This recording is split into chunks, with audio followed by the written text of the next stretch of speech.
지금 미국 국방부를 뒤흔든 충격 선언. 48시간이면 판을 통제할 수 있는 국가, 더 이상 지켜야 할 대상이 아니었습니다. 하지만 진짜 충격적인 건 그들이 만든 건였다는 사실인데요. 의회가 발칵 뒤집히고 CNN이 긴급 인터뷰를 요청한 그날. 한 내부 고발자가 세상을 향해 내뱉은 단 한마디. 이제 우리가 할지도 모릅니다. 도대체 무슨 일이 있었던 걸까요? 그 모든 진실 지금부터 공개합니다. 안녕하세요. 저는 국방부 안보전략실 군사기술 분석관 매튜 브라이언입니다. 수요일 오전 9시 37분. 평범한 하루가 될 줄 알았던 그 순간 제 인생을 뒤바꾼 문서 한 장이 책상에 떨어졌어요. 주한미군 철수 검토 긴급 군사 시나리오 요청. 제목을 읽는 순간 심장이 쿵 내려앉았습니다. 손이 떨렸어요. 15년간 이 일을 해왔지만 이런 문서는 처음이었거든요. 문장 하나하나가 차갑게 다가왔습니다. 즉시 검토 대비책 마련. 이건 협상 카드가 아니었어요. 진짜였습니다. 누군가 벌써 판을 짜기 시작했다는 소름 끼치는 확신이 들었죠. 책상 위 동아시아 지도를 바라보는데 갑자기 숨이 막혔어요. 한국 없는 전략이라니. 말이 됩니까? 그런데 더 무서운 건 제 머릿속에서 자꾸 이상한 생각들이 튀어나오기 시작한 거였어요. 혹시 한국이 우리가 모르는 뭔가가 있는 건 아닐까? 우리가 뭔가 놓치고 있는 건 없나? 아니라 말도 안 돼. 저는 고개를 저었습니다. 하지만 가슴 한편에서 계속 불안한 떨림이 올라왔어요. 서랍을 뒤져 3년 전 제가 쓴 보고서를 꺼냈습니다. 표지에 적힌 문구가 눈에 박혔어요. 한국 없는 전략은 존재하지 않는다. 그때는 당연한 얘기라고 생각했는데 지금은 왜 이렇게 섬뜩할까요? 손끝이 차갑게 식어갔습니다. 문득 온몸에 전율이 흘렀어요. 우리가 빠져도 정말 문제가 될까? 그 생각이 스치는 순간 등골이 오싹해졌습니다. 뭔가 거대한 착각 속에 살고 있었던 건 아닐까요? 공기가 무거워졌어요. 사무실은 조용했지만 제 심장 소리만 유독 크게 들렸습니다. 도대체 무슨 일이 벌어지고 있는 걸까요? 그리고 가장 무서운 건 이 모든 불안에 대한 답을 아무도 말해주지 않는다는 거였습니다. 그날 밤 잠이 오지 않았어요. 계속 뒤척이다가 새벽 4시에 포기하고 일어났습니다. 커피를 들고 서재로 향했죠. 마음이 답답해서 뭐라도 해야겠다는 생각이 들었거든요. 노트북을 켜고 국방부 데이터베이스에 접속했어요. 평소라면 절대 새벽에 하지 않을 일이었는데 이상하게 손이 먼저 움직이고 있었습니다. 검색창에 한국 방산 수출을 쳤어요. 그냥 궁금해서였습니다. 별거 아닐 거라고 생각했죠. 화면에 떠오른 첫 번째 그래프를 보는 순간 커피 머그를 떨어뜨릴 뻔했어요. 숫자가 이상했습니다. 너무 이상했어요. 2020년 70억 달러, 2023년 170억 달러, 2024년 추정치 230억 달러. 3년 만에 3배가 넘는 성장이었어요. 심장이 다시 빨라지기 시작했습니다. 이게 정말 맞나? 혹시 데이터 오류 아닐까? 더 파고 들어갔어요. 수출 대상국 목록이 화면에 펼쳐졌는데 그걸 보는 순간 온몸이 얼어붙었습니다. 폴란드, 사우디아라비아, 인도네시아, 이집트. 모두 우리의 전통적인 무기 고객국들이었거든요. KF-21 전투기, 천무 다연장 로켓, 현무 미사일 시스템. 이름들이 눈에 박혔어요. 그런데 더 충격적인 건 거래 방식이었습니다. 단순 판매가 아니라 기술 이전, 교육훈련, 운용체계까지 패키지로 제공하는 구조였어요. 언제부터 이런 일이? 목소리가 떨렸습니다. 혼자 중얼거렸는데도 말이에요. 보고서 하나를 더 열었어요. 제목이 섬뜩했습니다. 한국형 방산 모델의 글로벌 확산과 기존 질서에 미치는 영향. 내부 기밀 문서였죠. 날짜를 보니 6개월 전 작성된 것 같았어요. 그런데 왜 저는 이걸 본 적이 없을까요? 첫 문장을 읽는 순간 손이 덜덜 떨리기 시작했습니다. 한국은 더 이상 무기를 구매하는 고객국이 아니다. 경쟁자가 되었다. 의자에서 일어날 수가 없었어요. 다리에 힘이 빠졌거든요. 이게 진짜라면 지금까지 우리가 알고 있던 모든 게 틀렸다는 뜻 아닙니까? 화면으로만 봐서는 믿을 수가 없었어요. 그래서 일주일 뒤 저는 인천공항에 서 있었습니다. 공식 출장이 아니라 개인 휴가였죠. 상부에는 가족여행이라고 신청서를 냈어요. 거짓말이었지만 진실을 확인하기 위해서라면 어쩔 수 없었습니다. 공항에서부터 느낌이 달랐어요. 자동 출입국 심사대, AI 안내 로봇, 무인 운송 시스템. 모든 게 매끄럽게 돌아가고 있었습니다. 그리고 곳곳에 붙어있는 작은 표시판들. 메이드 인 코리어. 기술력이 피부로 느껴졌어요. 사흘째 되는 날 드디어 기회가 왔습니다. KF-21 생산시설 공개 투어 프로그램이 있다는 걸 알아낸 거예요. 일반인도 신청할 수 있는 행사였지만 제게는 보물 같은 기회였죠. 버스에서 내려 공장 건물을 바라본 순간 숨이 멎었어요. 규모부터가 압도적이었습니다. 록히드 마틴 공장과 비교해도 전혀 뒤지지 않을 크기였어요. 아니, 어떤 면에서는 더 현대적으로 보였습니다. 가이드가 설명을 시작했어요. KF-21의 핵심은 AI 전투 시스템입니다. 조종사의 개입을 최소화하고 실시간 전장 분석으로 최적의 전투 패턴을 자동 설계합니다. 제 머릿속이 하얘졌어요. F-35는 조종사가 중심인 시스템이었거든요. 하지만 이건 완전히 다른 접근이었습니다. 유리창 너머로 보이는 조립 라인은 마치 SF 영화 같았어요. 로봇팔들이 정교하게 움직이고 부품들이 컨베이어 벨트 위에서 완벽한 타이밍으로 결합되고 있었습니다. 자동화 정도가 믿기 어려웠어요. 질문이 있으신가요? 가이드가 물었습니다. 저도 모르게 입이 열렸어요. 이것만으로 전쟁을 할 수 있나요?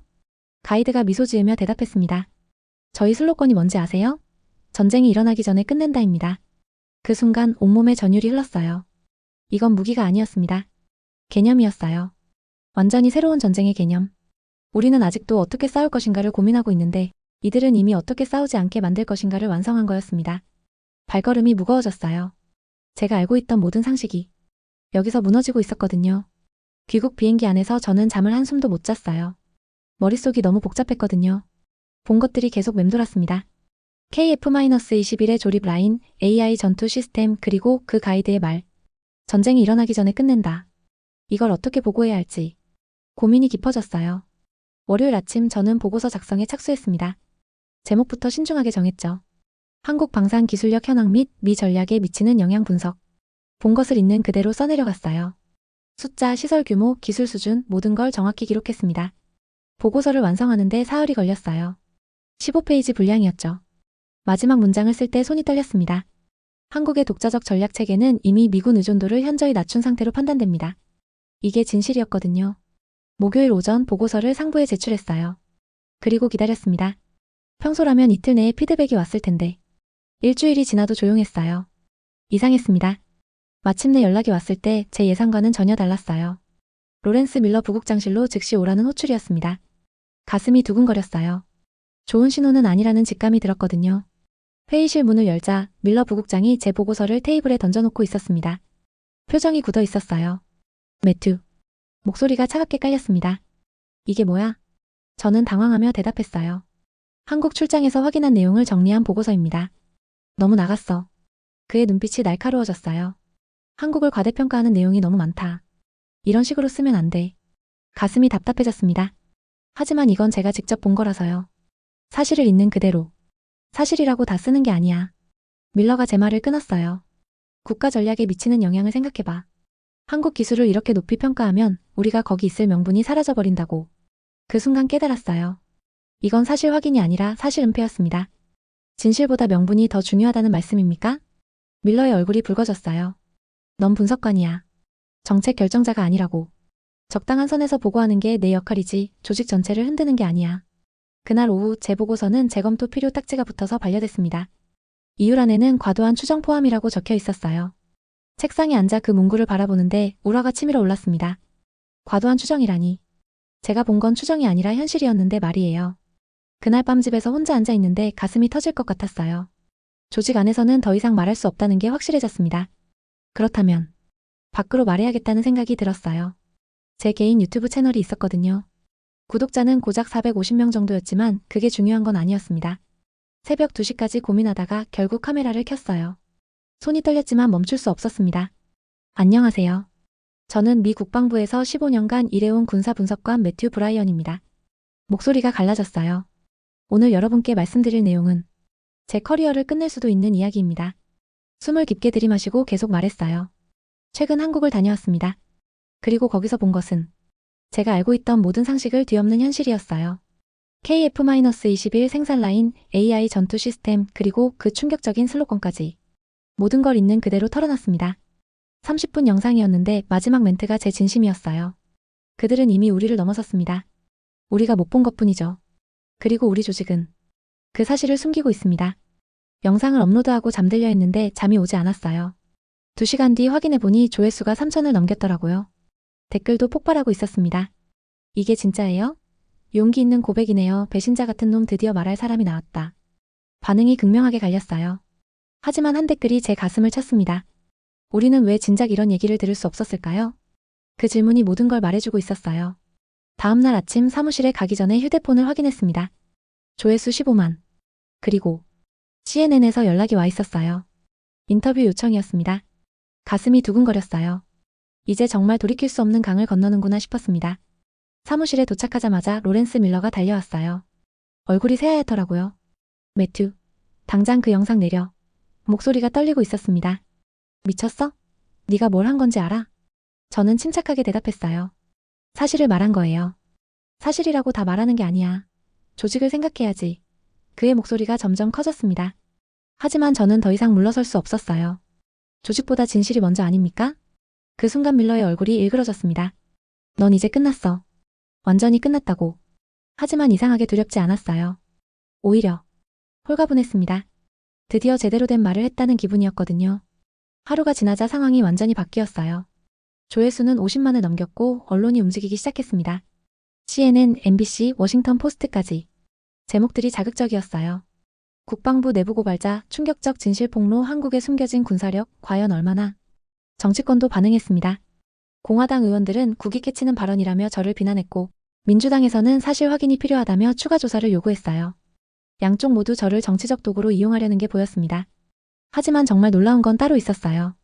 제가 쏘아올린 작은 고백이 다른 목소리들을 끌어내기 시작한 거였습니다. 첫 번째는 은퇴한 해병대 장성 톰 데이비스였어요. 그가 트위터에 올린 글이 화제가 됐습니다. 나도 훈련에서 한국군을 봤다. 우린 단순히 무기를 같이 쓴 게 아니라 그들의 전장 설계 방식에 맞춰 따라가야 했다. 브라이언이 맞다. 두 번째는 서울에 8년간 주둔했던 미군 정보장교였어요. 익명 인터뷰에서 이렇게 말했습니다. 한국군은 이미 전장을 알고 있었다. 우린 대응했고 그들은 설계했다. 이건 누구나 아는 얘기였는데 말하면 안 되는 분위기였다. 세 번째는 현역 공군 조종사였습니다. 그는 군사 포럼에 글을 남겼어요. 합동훈련할 때마다 느꼈다. 한국 조종사들이 우리와 다른 차원에서 생각한다는 걸. 그들은 전투를 예술처럼 다룬다. 댓글들이 쏟아졌어요. 역시 그랬구나. 왜 진작 말하지 못했을까. 드디어 진실이 나왔다. 가장 인상 깊었던 건 국방부에서 30년간 일한 퇴직 공무원의 증언이었습니다. 우리는 한국을 후배로 생각했지만 어느 순간부터 그들이 선생님이 되어 있었다. 하지만 그걸 인정하기가 자존심이 허락하지 않았다. CNN 생방송 토론에 나갔을 때 진행자가 물었어요. 당신이 진짜로 깨달은 건 무엇입니까? 저는 카메라를 바라보며 천천히 말했습니다. 우리는 가르쳤다고 믿었지만 배운 건 우리였습니다. 스튜디오가 조용해졌어요. 그 한마디가 그날 모든 뉴스의 헤드라인이 됐습니다. 집에 돌아와서 댓글을 확인해보니 분위기가 바뀌어 있었어요. 비난보다는 공감이 더 많아졌습니다. 그리고 한 댓글이 제 눈을 사로잡았어요. 이제야 알겠네요. 진짜 동맹이란 서로 성장하는 거였구나. 그 와중에 한국에서 연락이 왔어요. 한국 합참에서 주관하는 포스트 미군 전략체계 발표회에 참석하지 않겠냐는 초청이었습니다.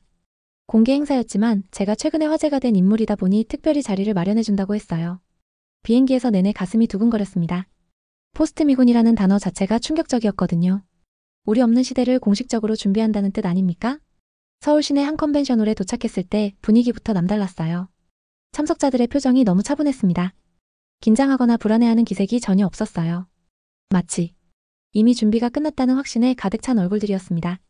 행사가 시작되자 첫 슬라이드가 화면에 떴어요. 48시간 내 전장 완전 제압 마이너스 한국형 3층 방어망. 심장이 쿵 내려앉았습니다. 48시간이라니. 1층 사이버와 우주공간, 2층 미사일과 항공, 3층 지상과 해상. 그리고 이 모든 층을 실시간으로 연결하는 AI 통제 시스템 제로-델타. 발표자가 설명을 시작했어요. 적의 침입 의도를 탐지하는 순간부터 위협을 완전히 무력화하기까지의 전 과정이 자동화되어 있습니다. 그 다음은 시뮬레이션이었어요. 가상의 적 미사일 공격 상황에서 한국군의 대응 과정을 보여주는 거였습니다. 화면 속에서 센서 네트워크가 즉시 반응했고 드론 부대가 자동 배치됐어요. 요격 미사일이 발사되고 전자전 시스템이 가동되면서 단 17분 32초 만에 모든 위협이 사라졌습니다. 저는 입을 다물 수가 없었어요. 17분이요? 제가 알고 있던 전장은 최소 며칠은 걸리는 게 당연했는데. 질문 있으신가요?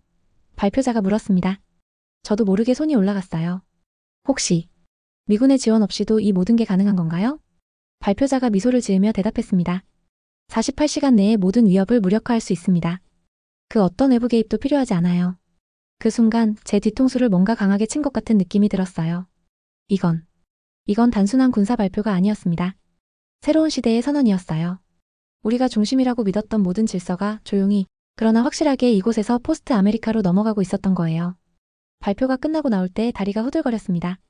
지금까지 제가 살아온 세상이 이미 끝나 있었구나 싶었거든요. 귀국 비행기에서 저는 창밖을 바라보며 생각에 잠겼어요. 구름 위로 보이는 태평양이 예전 같지 않았습니다. 이 바다를 둘러싼 모든 질서가 바뀌고 있다는 걸 이제는 확실히 알 수 있었거든요. 그리고 그 변화의 중심에 우리가 아닌 다른 나라가 서 있었습니다. 워싱턴에 도착해서 마지막 영상을 준비했어요. 아마 정말 마지막이 될 거라는 생각으로 말이에요. 카메라 앞에 앉아 깊게 숨을 들이마셨습니다. 여러분, 저는 지금 한 시대의 끝을 목격하고 돌아왔습니다. 목소리가 떨렸지만 계속 말했어요. 우리는 오랫동안 한국을 지켜야 할 나라라고 믿어왔습니다. 하지만 제가 본 한국은 이미 우리 없는 미래를 완벽하게 준비하고 있었어요. 48시간 방어체계, 17분 만에 위협 무력화, AI가 설계하는 전장. 모든 걸 있는 그대로 말했습니다. 한국은 더 이상 우리가 지켜야 할 나라가 아닙니다. 이 문장을 말할 때 가슴이 먹먹해졌어요. 이제 우리가 배워야 할 전략 국가예요.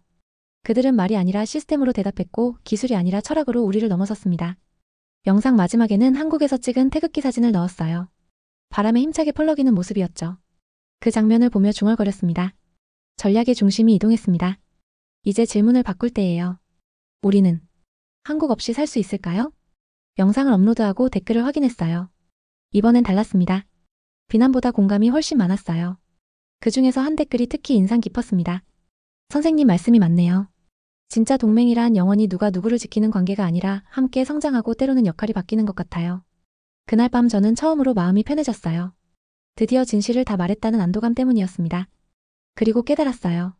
제가 두려워했던 건 한국이 강해진 게 아니라 우리가 변화를 받아들이지 못한다는 거였다는 걸 말이에요. 다음날 아침 뉴스를 보니 워싱턴에서도 변화가 시작되고 있었어요. 의회에서 한미 관계 재정립 필요성에 대한 논의가 시작됐다고 하더라고요. 창밖을 바라보며 혼자 중얼거렸습니다. 이제야 새로운 시작이구나. 동맹이란 보호가 아니라 성장입니다. 그걸 한국이 가르쳐줬어요. 이제 우리가 그 가르침을 받아들일 차례였습니다.